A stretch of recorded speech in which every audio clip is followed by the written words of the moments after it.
نحمده ونصلي على رسوله الكريم اما بعد فاعوذ بالله من الشيطان الرجيم بسم الله الرحمن الرحيم وقل جاء الحق وزهق الباطل ان الباطل كان زهوقا وننزل من القرآن ما هو شفاء ورحمة للمؤمنين ولا يزيد الظالمين الا خسارا۔ میرے محترم عزیز و دوستوں اور بزرگوں، ہر انسان کا جو کلام ہوتا ہے وہ اس کے احساس اور جذبات کا آئینہ دار ہوتا ہے۔ گویا کہ جب تک آدمی بات نہ کرے اس وقت تک سامنے والا اس بات کا اندازہ نہیں لگا سکتا کہ اس کے علم کی انتہا کہاں تک ہے۔ سیدنا علی بن طالب رضی اللہ تعالی عنہ فرمایا کرتے تھے کہ المرء تحت لسانہ، انسان اپنی زبان کے نیچے چھپا ہوا ہوتا ہے۔ انسان جب بات کرتا ہے تبھی جا کر اس کے علم کا پتہ لگتا ہے۔ میرے محترم عزیزوں، جس طرح ہر انسان کے کلام میں متکلم چھپا ہوتا ہے، ایسے ہی میرے دوستوں اگر ہم میں سے کوئی انسان اللہ تبارک و تعالی سے ہم کلامی کرنا چاہے تو وہ قرآن عظیم الشان کے الفاظوں کے ذریعے سے اللہ تعالی سے ہم کلامی کر سکتا ہے۔ اس لیے میرے دوستوں اور بزرگوں، نبی کریم صلی اللہ علیہ وسلم کا فرمان ہے تبارک بالقرآن فإنہ کلام اللہ، کہ تم اللہ کے قرآن سے برکت حاصل کرو، اللہ کے کلام سے برکت حاصل کرو، اس لیے کہ یہ اللہ کا کلام ہے۔ میرے محترم عزیزوں، نبی کریم صلی اللہ علیہ وسلم کا فرمان ہے قرآن عظیم الشان کے بارے میں کہ فضل کلام اللہ علی سائر الکلام کفضل اللہ علی خلق کل، کہ اللہ تبارک و تعالی نے اپنے کلام کو تمام کلاموں پر ایسی فضیلت عطا فرمائی ہے جیسا کہ خود اللہ تبارک و تعالی کو تمام کی تمام مخلوقات پر فضیلت حاصل ہے۔ میرے محترم عزیزوں، قرآن تمام کی تمام کتابوں میں سب سے زیادہ عظمت والی کتاب ہے، اور ایسا کیوں نہ ہو کہ جس رب کا یہ کلام ہے اس رب کا پوری کی پوری کائنات میں کوئی ثانی نہیں ہے۔ خود اللہ تبارک و تعالی ارشاد فرماتے ہیں کہ قل لو كان البحر مدادا لكلمات ربي لنفد البحر قبل ان تنفد كلمات ربي ولو جئنا بمثله مددا، اور ایسا کیوں نہ ہو کہ جس نبی پر یہ قرآن اتارا گیا اس نبی کا تمام انبیاء میں کوئی ثانی نہیں ہے۔ ما كان محمد ابا احد من رجالكم ولكن رسول الله وخاتم النبيين، اور ایسا کیوں نہ ہو میرے دوستوں کہ جو فرشتہ اللہ تبارک و تعالی کے پاس سے امانت کے ساتھ یہ کتاب، یہ قرآن، یہ کلام لے کر نبی آخر الزمان صلی اللہ علیہ وسلم کے پاس آیا، اس فرشتے کا بھی کوئی ثانی نہیں ہے۔ انہ لقول رسول کریم ذی قوۃ عند ذی العرش مکین مطاع ثم امین، اور ایسا کیوں نہ ہو میرے دوستوں کہ جس مہینے کو اللہ تبارک و تعالی نے اس کلام کے نزول کے لیے منتخب فرمایا وہ تمام کے تمام مہینوں میں سب سے زیادہ افضلیت والا کہ شہر رمضان الذی انزل فیہ القرآن ھدی للناس وبینات من الھدی، اور ایسا کیوں نہ ہو میرے بھائی کہ جس رات کا تعین کیا گیا اس کلام عظیم الشان کے نزول کے لیے اللہ نے اس رات کے بارے میں فرمایا کہ لیلۃ القدر خیر من الف شہر۔ اس لیے نبی کریم صلی اللہ علیہ وآلہ وسلم ارشاد فرمایا کرتے تھے کہ ان اللہ یرفع بہذا الکتاب اقواما ویضع بہ آخرین، کہ اللہ تبارک و تعالی اس قرآن کے ذریعے سے کئی اقوام کو ترقی عطا فرماتا ہے اور کئی قوموں کو تنزل عطا کر دیتا ہے۔ لہذا میرے دوستوں اور بزرگوں، جب جس زمانے کے اندر جو کوئی بھی قوم اللہ کے اس کلام کو اپنے قانونوں میں، اپنے ریتی رواج اور اپنے دستوروں میں شامل کرے گی، اللہ تبارک و تعالی اس قوم کو پستی سے اٹھا کر بلندیوں پر پہنچا دے گا، اور جو کوئی بھی قوم اپنے ریتی رواج، اپنے دستوروں، اپنے قانونوں سے ان قرآن کے حکموں کو دور کر دے گی، اللہ تبارک و تعالی ان قوموں کو آسمان سے اٹھا کر پستیوں میں پٹکنے والا بن جائے گا۔ یہ وہ قرآن ہے میرے دوستوں اور بزرگوں جس کی تاثیر سے مسلمان تو بہت دور کی بات ہے، ایک کافر بھی انکار کرنے والا نہیں ہے۔ نبی کریم صلی اللہ علیہ وسلم کے پاس جب فرمایا کہ سرداران قریش آیا کرتے تھے تو وہ آپ صلی اللہ علیہ وآلہ وسلم ان کے سامنے قرآن پڑھا کرتے تھے، وہ جب قرآن کو سنتے تھے تو فرمایا ان کے دل کی کیفیت تبدیل ہو جایا کرتی تھی، اور وہ فرمایا ان کی زبان بے اختیار کہتی تھی ان ھذا لسحر یؤثر، ارے یہ تو کوئی جادوئی کلام ہے کہ دل پر براہ راست اثر کرنے والا ہے۔ لیکن میرے محترم عزیزوں، جب وہ وہاں سے نکلتے تو فرمایا اپنے ساتھیوں سے کہا کرتے تھے کہ اگر کبھی اللہ کے نبی کے پاس یعنی محمد صلی اللہ علیہ وسلم کے پاس جانا ہو تو لا تسمعوا لهذا القرآن، اس کی زبان سے سے قرآن نہ سننا، اور وہ جب قرآن پڑھے والغوا فی تو شور شرابہ کرنا، لعلکم تغلبون شاید کہ تم فرمایا کہ فتح پاؤ اور غالب آ جاؤ۔ تو قرآن میرے دوستوں اور بزرگوں ایسی عظمت والا کتاب ہے کہ اس کی تاثیر سے تو فرمایا کہ کسی کافر کو بھی انکار نہیں تھا، چھے جائے کہ یہ کسی مسلمان کے دل پہ اثر نہ کرے۔ لیکن بات سیدھی ہے اور صاف ستھری ہے میرے دوستوں کہ آج جو ہم پر قرآن کا فرمایا کہ اثر نہیں ہو رہا اور قرآن جو ہماری زندگیوں کو تبدیل نہیں کر رہا، اس کی سب سے بنیادی وجہ ہے ہمارے گناہ۔ جس طرح ایک انسان کو نزلہ ہوتا ہے اور نزلے کی صورت میں اسے بہتر سے بہتر عطر اور خوشبو دے کر دے دی جائے کہ ذرا سونگ کر بتائیے کیسی ہے، تو وہ سونگنے کے بعد کہے گا کہ بھائی اس عطر کی خوشبو سے انکار نہیں ہے، لیکن مجھے نزلہ ہے، میں آپ کو اس کی خوشبو کا بتا نہیں سکتا۔ ایسے ہی قرآن کی تاثیر سے 1432 سال گزرنے کے بعد بھی انکار نہیں ہے، لیکن میرے دوستوں ہمارے دل پر جو آج گناہوں کا نزلہ جمع ہے وہ ہمارے دل کے اندر قرآن کے حکموں کو اترنے نہیں دیتا۔ ورنہ یہ تو میرے دوستوں اور بزرگوں پڑھنے کے لیے نہیں آئی، یہ تو کتاب ہدایت ہے۔ خود اللہ کا قرآن کہتا ہے کہ قرآن ہم نے کیوں اتارا؟ لِتُخْرِجَ النَّاسِ مِنَ الظُّلُمَاتِ إِلَى النُّورِ، تاکہ ہم لوگوں کو ظلمت، گمراہی اور اندھیرے سے نکال کر روشنی اور نور کی طرف لانے والے بن جائیں۔ اور میرے دوستوں اور بزرگوں واقعاتاً نکالا جب اس قرآن کو میرے دوستوں اور بزرگوں جہالائے مکہ نے پڑھا تو ان کی زندگیاں ایسی تبدیل ہوئی کہ وہ عقلائے عالم بن گئے، وہ عقلائے عالم بن گئے۔ پھر انہوں نے جہاں کا بھی رخ کیا وہاں کی تہذیبوں کو بھی تبدیل کر دیا، وہاں کی زبانوں کو بھی تبدیل کر دیا، اور موجودہ زمانے کے اندر وہ تمام کے تمام ممالک عربیہ کے نام سے جانے جاتے ہیں۔ اس قرآن نے زندگی کو کیسا تبدیل کیا؟ میرے محترم عزیزوں، عورت کا ایک عجیب معاملہ ہے۔ عورت کو سونے کے ساتھ بڑی محبت ہوتی ہے، وہ والا سونا نہیں، وہ والا سونا جو پہنا جاتا ہے اس کے ساتھ عورت کو بڑی محبت ہوتی ہے، اور اتنی محبت ہوتی ہے کہ اللہ تبارک و تعالیٰ نے خود قرآن میں فرما دیا أَوَمَن يُنَشَّأُ فِي الْحِلْيَةِ وَهُوَ فِي الْخِصَامِ غَيْرُ مُبِينٍ۔ آپ خود دیکھیں، اگر آپ میں سے کوئی اپنی بیوی سے کہے کہ بیگم ہم آپ کو ناک کی لونگ لا کر دیں گے، کان کی بالیاں لا کر دیں گے، تو بڑی خوش ہو جائے گی۔ حالانکہ میرے دوستوں وہ سوئیاں ہیں اور اس کے لیے ناک میں اور کان میں چھید کروانے پڑتے ہیں، لیکن ان کو سونے سے اتنی محبت ہے کہ وہ اس کے لیے بھی تیار ہو جائیں گی۔ بلکہ میرے بھائی اگر بیوی کو یہ کہا جائے کہ بیگم ہم آپ کی کمر میں کیل ٹھونک دیں لیکن سونے کا ہوگا، تو وہ کہیں گے سرتاج دیر کس بات کی، ذرا جلدی ٹھونک دیجئے، سونا ہی آنا ہے، میں بھلے تکلیف کے ذریعے سے آ جائے۔ لیکن انہی عورتوں کی زندگیوں میں جب قرآن آتا ہے تو کیسی زندگیاں تبدیل ہوتی ہیں۔ امی عائشہ رضی اللہ تعالی عنہ کے بارے میں آتا ہے، ایک دن امی عائشہ رضی اللہ تعالی عنہ کے پاس 50,000 درہم جو ہے وہ صدقے کے آ گئے۔ اب جیسے ہی آئے، خود تو روزے کی حالت میں تھی، چنانچہ صبح ہی بیٹھ گئیں اور اپنی خادمہ سے کہا کہ جاؤ مدینہ منورہ کے اندر جتنی بھی بیوائیں اور یتیم ہیں سب کو بلا لاؤ۔ چنانچہ وہ آتے رہے، ان میں مال تقسیم ہوتا رہا، حتیٰ کہ افطار کا وقت قریب آ گیا تو خادمہ نے کہا کہ جی گھر کے اندر افطاری کے لیے کوئی چیز موجود نہیں، کچھ درہم بچے ہوں تو دے دیں۔ کہا اللہ کی بندی پہلے بتانا چاہیے تھا، میں نے تو وہ سارے کے سارے دراہم تقسیم کر دیے۔ تو خود روزے کی حالت میں ہے لیکن مال کی محبت بالکل دل میں نہیں۔ اس کی وجہ یہ تھی میرے بھائیوں کہ وہ اس بات کو جاننے والی تھی کہ جو مال ہم یہاں سے بھیج رہے ہیں وہ اللہ کے پاس جمع ہو رہا ہے اور اللہ تبارک و تعالیٰ اس کے بدلے میں بہتر صلہ دینے والا ہے۔ اور یہ قرآن جب مردوں کے دلوں پر آیا تو کیسی زندگیوں کو تبدیل کیا؟ میرے محترم عزیزوں، سیدنا عمر ابن خطاب رضی اللہ تعالیٰ عنہ کو دیکھیں کہ فرمایا ایک وقت تھا کہ تلوار کو ننگی لے کر اللہ کے رسول صلی اللہ علیہ وآلہ وسلم کے فرمایا کہ نعوذ باللہ قتل کے در پہ تھے۔ سیدنا عمر ابن خطاب رضی اللہ تعالیٰ عنہ 40ویں نمبر پر مسلمان ہوئے، 39ویں نمبر پر حضرت حمزہ رضی اللہ تعالیٰ عنہ اور 40ویں نمبر پر سیدنا عمر رضی اللہ تعالیٰ عنہ مسلمان ہوئے۔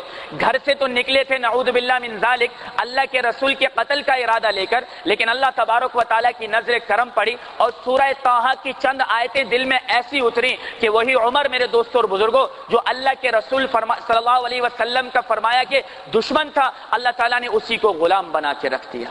اور وہ عمر میرے دوستوں جو 40ویں نمبر پر مسلمان ہوا، جو 40ویں نمبر پر مسلمان ہوا، اس قرآن کی برکت سے اللہ تعالیٰ نے اسے دوسرا نمبر عطا کر دیا۔ پہلا نمبر سیدنا ابو بکر صدیق رضی اللہ تعالیٰ عنہ کا اور دوسرا سیدنا عمر ابن خطاب رضی اللہ تعالیٰ عنہ کا۔ ایک صحابی رضی اللہ تعالیٰ عنہ ایک شب رات کو تہجد میں قرآن پڑھ رہے ہیں، پڑھتے پڑھتے سورہ رحمان کی آیت پر پہنچے کہ یعرف المجرمون بسیماہم فیؤخذ بالنواصی والاقدام، کہ جس میں اللہ تبارک و تعالی قیامت کے احوال ذکر فرماتا ہے کہ اس دن مجرمین لوگوں کو پتہ لگے گا جب ان کی پیشانیوں سے اور ان کی گردنوں سے ان کو پکڑا جائے گا۔ جب اس آیت پر پہنچے تو اتنا روئے کہ نبی کریم صلی اللہ علیہ وسلم نے صبح فرمایا اور اللہ کے بندے رات کو تیرے رونے نے آسمان کے فرشتوں کو بھی رلا کے رکھ دیا۔ تو میرے بھائیوں، دوستوں اور بزرگوں، کیا اللہ کا قرآن بدل گیا؟ کیا اللہ کے قرآن کی تاثیر ختم ہو گئی؟ اس کا تو میں اور آپ اقرار ہی نہیں کر سکتے ہیں۔ آج بھی اس قرآن کے اندر وہی پاور ہے جو پہلے موجود تھا۔ ایک مثال سے بات عرض کرتا ہوں۔ ایک شخص کو کسی نے بتایا ہوگا کہ بھئی کارتوس کے اندر جو بارود ہوتا ہے بڑا طاقتور ہوتا ہے۔ چنانچہ ایک دن وہ بچہ جو ہے بازار سے چل رہا تھا تو اسے کہیں سے کارتوس پڑا ہوا مل گیا۔ اس نے اپنے استاد کو دکھایا، کہا استاد جی ایک کارتوس ملا ہے۔ ارے کہا بڑی ظالم چیز ہے بھائی، جس کو لگ جائے اسے جان سے مار دیتا ہے، خیال کر کے رکھنا ہے اس کا۔ اس نے کہا واہ بھائی۔ اس نے جیب میں کارتوس کو رکھ دیا۔ ایک دن گلی سے گزر رہا تھا تو ایک کتا پیچھے پڑ گیا۔ اس نے جیب سے کارتوس نکالا اور کھینچ کے کتے کو مارا۔ اب بجائے کتا بھاگتا اور کتا اس کے پیچھے دوڑنے لگا۔ اس کو بڑا غصہ آیا، کہا میرے استاد نے تو کہا کہ بڑی جاندار چیز ہے، جس کو مارے گا وہیں مر جائے گا اور بہت پاورفل چیز ہے۔ چنانچہ اپنے استاد کے پاس آ کر کہنے لگا کہ استاد جی آج تو آپ کی وجہ سے مرتے مرتے رہ گئے۔ آپ نے تو یہ کہا تھا کہ یہ کارتوس جس کو مارے گا وہ مر جائے گا، میرے پیچھے کتا پڑا، میں نے اس کو کارتوس مارا، وہ اور میرے پیچھے بھاگا۔ کہا کیسے مارا؟ کہا کیسے ماروں گا، جیب سے نکال کر اس کو مار دیا۔ تو کہا اللہ کے بندے، اس کارتوس میں جو بارود ہے اس میں طاقت ہے، لیکن اس کی طاقت کا اندازہ تجھے اس وقت ہوگا جب اسے بندوق کی نالی میں ڈالے گا اور پھر نشانہ لگائے گا تو پتہ لگے گا یہ کتنا طاقتور کارتوس ہے۔ بعینہ اسی طرح میرے محترم عزیزو دوستو اور بزرگوں، قرآن میں تاثیر ہے۔ جب اس قرآن کو 6 فٹ کے انسان کے اندر اتار دیں گے نا، تب پتہ لگے گا یہ قرآن کس طریقے سے زندگیوں کے اندر تبدیلی لانے کا ذریعہ بنتا ہے۔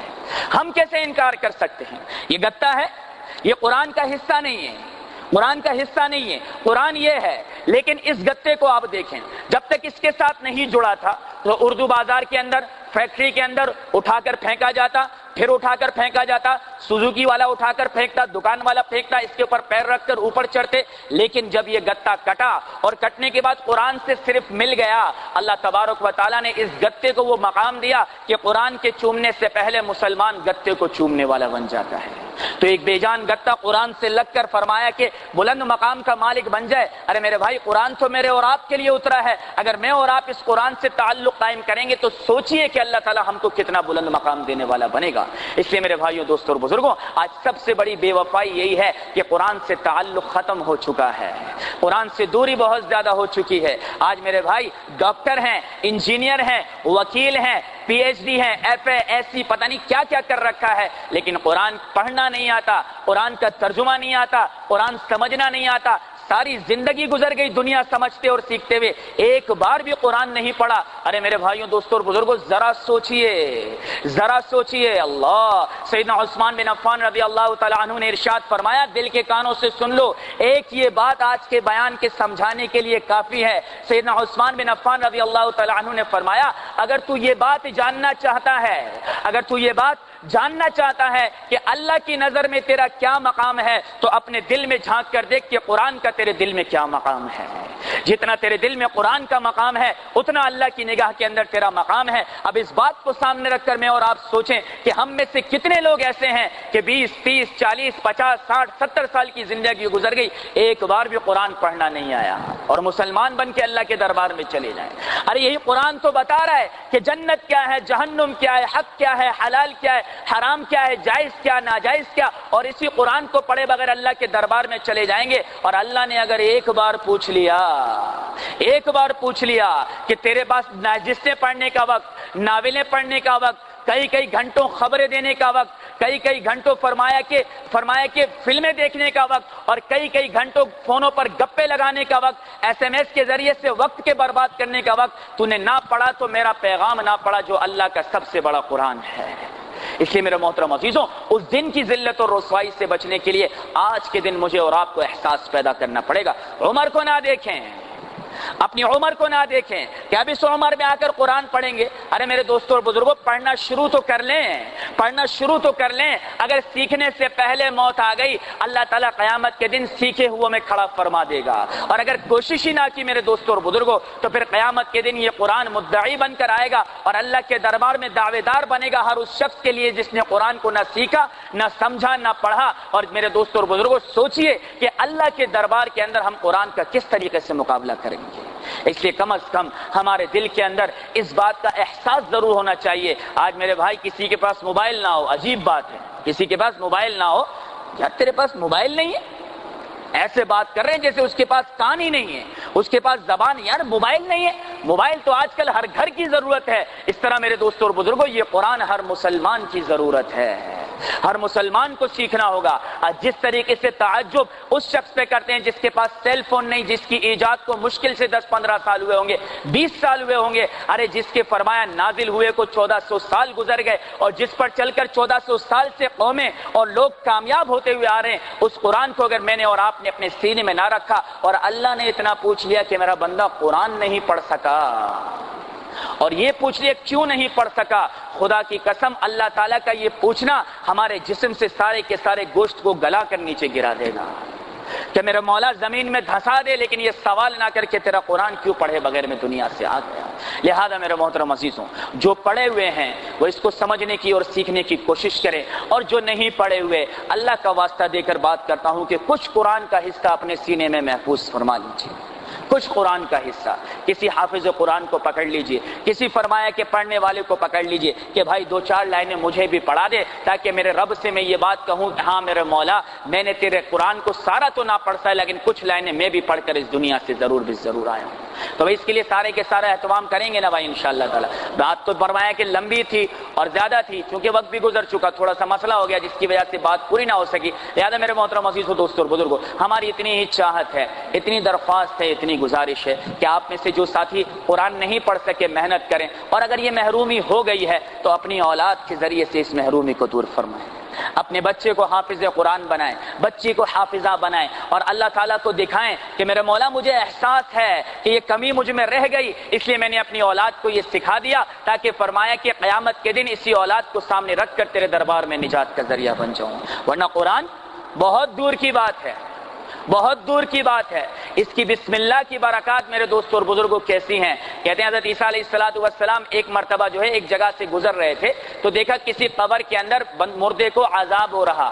آپ علیہ السلام وہاں جلدی سے گزر گئے، اور گزرنے کے بعد چند دنوں بعد جب واپس آئے تو اسی قبر پر رحمتیں برس رہی، برکتیں برس رہی. حضرت عیسیٰ علیہ السلام نے اللہ سے پوچھا کہ یا میرے مولا یہ کیا ماجرا ہے؟ کہا عیسیٰ بات یہ ہے کہ جب یہ انسان دنیا سے گیا تو اپنے پیچھے ایک چھوٹا سا بچہ چھوڑ کر گیا تھا، اور جب وہ بچہ بولنے لگا اس کی ماں نے پکڑ کے مدرسے میں بٹھا دیا. مدرسے میں جانے کے بعد اسے استاد نے کہا پڑھ بچہ بسم اللہ الرحمن الرحیم. اس بچے نے کہا شروع کرتا ہوں اللہ کے نام سے جو بڑا مہربان اور نہایت رحم والا ہے. جب تیرے رب نے عرش پر بیٹھ کر یہ دیکھا کہ اس کا بچہ زمین پر اپنے رب کو مہربان اور رحم کرنے والا کہے تو تیرے رب نے فرش پر اس کے باپ سے عذاب کو دور فرما دیا.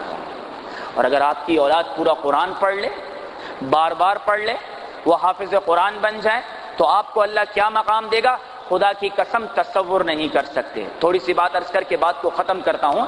کہتے ہیں کہ جب حفاظ قرآن کے ماں باپ کو اللہ تبارک و تعالی جس شان و شوکت سے اور جس عظمت کے ساتھ میدان حشر کے اندر لے کر آئے گا، بعض لوگوں کو مغالطہ ہو جائے گا. وہ سوچیں گے کوئی نبی اور نبی کی بیوی آ رہے ہیں، ایسی شان و شوکت. فرمایا کہ وہ فرشتوں سے پوچھیں گے بھائی کون ہیں؟ وہ کہیں گے نہ نبی ہیں نہ نبی کی بیوی ہے، یہ حافظ قرآن کے ماں باپ ہیں. جب قرآن کو ٹشو بنایا جا رہا تھا، جب قرآن پر مقدمے کیے جا رہے تھے، جب قرآن سے روگردانی کی جا رہی تھی، جب قرآن کو جلایا جا رہا تھا، انہوں نے اپنی اولاد کو کہا سینے سے لگاؤ اس کو، اپنے سینے میں محفوظ کرو اس کو. اور ان کی اولادوں نے جب اس کو سینے میں محفوظ کیا تو اللہ تعالیٰ نے ان کے ماں باپ کو یہ مقام عطا فرمایا.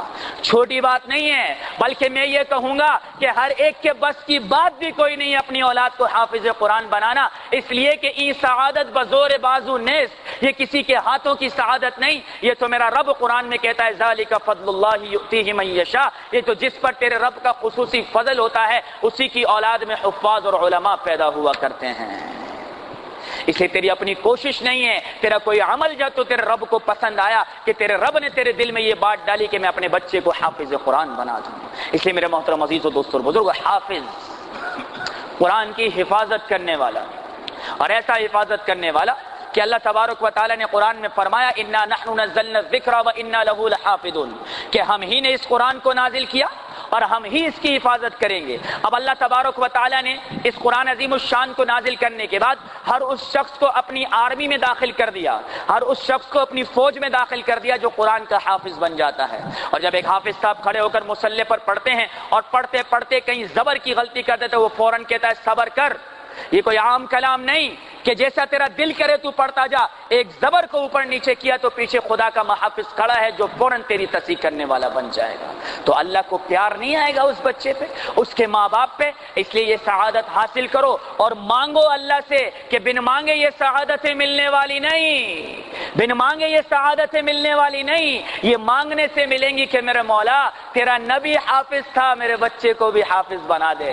ابو بکر حافظ تھا، عمر عثمان علی حافظ تھے، بلال حافظ تھا، حسن حسین حافظ تھے، تو میرے بچے کو بھی حافظ بنا دے۔ یعنی کہ نسبت جا کر اللہ کے رسول سے جڑ جائے گی کہ جو بات اللہ کے رسول کو فرمایا کہ دل کے اندر اللہ نے اس قرآن کو رکھا تھا، وہی قرآن تیرے بچے کے دل میں محفوظ ہے۔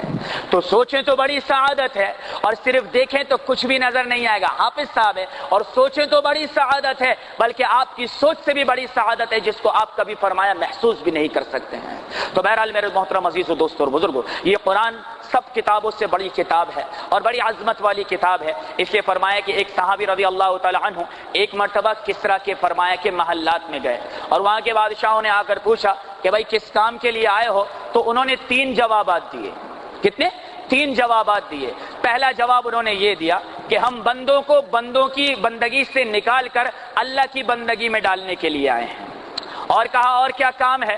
کہا ہم دنیا کے ظلم و ستم سے نکال کر اسلام کے عدل و انصاف سے ہمکنار کرنے آئے ہیں۔ کہا اور کیا بات ہے؟ کہا دنیا کی فقر و تفاقر سے نکال کر ان کو دنیا اور آخرت کی راحتیں اور مسرتیں دینے کے لیے آئے ہیں۔ تو قرآن دینے کے لیے آیا ہے، اور کیا دیتا ہے؟ اللہ کا تعلق دیتا ہے۔ خود اللہ تعالیٰ نے فرمایا اقرأ وربک الاکرم، ارے تو پڑھ، تیرا رب تجھے عزتوں کی بلندیوں پر پہنچا دے گا، اور اتنی بڑی بلندیوں پر پہنچا دے گا جس کا تو تصور نہیں کر سکتا۔ اس لیے آخری بات مفتی نظام الدین شاملی صاحب شہید رحمۃ اللہ علیہ بڑی پیاری بات عرض کرتے تھے، کہتے بعض لوگوں کی عادت ہوتی ہے نا حافظوں پر تنقید کرنا، ہاں یہ کھڑا ہوا سنا رہا ہے، اس کو دیکھو یہ تو ایسا ہے، یہ تو ویسا ہے۔ فرمایا کرتے تھے کہ ایک عام آدمی ایسے بے عمل حافظ قرآن کے برابر پہنچ ہی نہیں سکتا جس کے سینے میں اللہ کے قرآن کا کوئی بھی حصہ محفوظ ہو۔ اس لیے جتنی چاہے تنقیدیں کر لیں، جتنی چاہے باتیں بنا لیں، حافظ قرآن کے برابر عام آدمی کبھی نہیں پہنچ سکتا۔ اس کا مقام اللہ تبارک و تعالیٰ نے سب سے بلند رکھا۔ اس کے بعد وہ اس کو سیکھنے کے بعد سمجھنے کے بعد عمل میں لائے تو جتنا چلتا چلا جائے گا اللہ تعالیٰ اتنا مقام ہوتا کرتا چلا جائے گا۔ تو بھائی سارے کے سارے ارادہ تو کرتے ہیں نا انشاءاللہ تعالیٰ اپنی اولادوں میں حافظ بنانے نا انشاءاللہ تعالی۔ ہاں اب یہ انشاءاللہ اللہ کے دربار میں روزے کی حالت میں مقبول ہو جائے اور اللہ تعالی ہم خود کو بھی قرآن سے محبت نصیب فرمائے اور اپنے بچوں کے ہاتھوں میں بھی صبح صبح قرآن دے کر مدرسے کی طرف بھیج کر اللہ تبارک و تعالی اس بات کی اللہ تبارک و تعالی نشاندہی فرمائے کہ ہاں یہ میرا بندہ قرآن سے محبت کرنے والا ہے۔ تو اللہ تعالی میرے دوستو بات تو لمبی ہے لیکن اللہ تعالی ہم سب کو عمل کی توفیق عطا فرمائے۔ کہتے ہیں کہ آپ نے دیکھا ہوگا ایک آدمی ہے، صبح اپنی گود میں لکڑی کو لے کر بیٹھتا ہے، شام تک لکڑی پر محنت کرتا ہے، لوگ اسے کیا کہتے ہیں؟ کارپینٹر ہے۔ ایک آدمی لوہے کو اپنی گود میں لے کر بیٹھتا ہے اور شام تک محنت کرتا ہے، لوگ کہتے ہیں یہ مکینک ہے۔ ایک آدمی فرمایا گاڑے مٹی کو اپنی گود میں لے کر بیٹھتا ہے، شام تک محنت کرتا ہے، لوگ کہتے ہیں یہ مستری ہے۔ ایک بچہ اپنے فرمائے گود میں قرآن کو لے کر بیٹھتا ہے اور صبح سے شام تک اسے دیکھتا ہے، پڑھتا ہے، لوگ کہتے ہیں یہ حافظ قرآن ہے، قرآن کی حفاظت کرنے والا ہے۔ تو نام اللہ تعالیٰ نے کیسا دیا؟ آپ جانتے ہیں حافظ کسے کہتے ہیں؟ حافظ اللہ تعالیٰ کے صفاتی ناموں میں سے ایک نام ہے۔ اللہ تعالیٰ نے اپنے کلام کو سینے میں محفوظ کرنے والے کو یہ سعادت دے دی کہ جو نام تیرے رب کا صفاتی ہے وہ تیرے لیے عام کر دیا ہے۔ تو اللہ تعالیٰ ہم سب کو اس سعادت کو فرمایا کہ حاصل کرنے کی اور قرآن عظیم الشان سے محبت کرنے کی توفیق عطا فرمائے۔ وآخر دعوانا ان الحمدللہ رب العالمین۔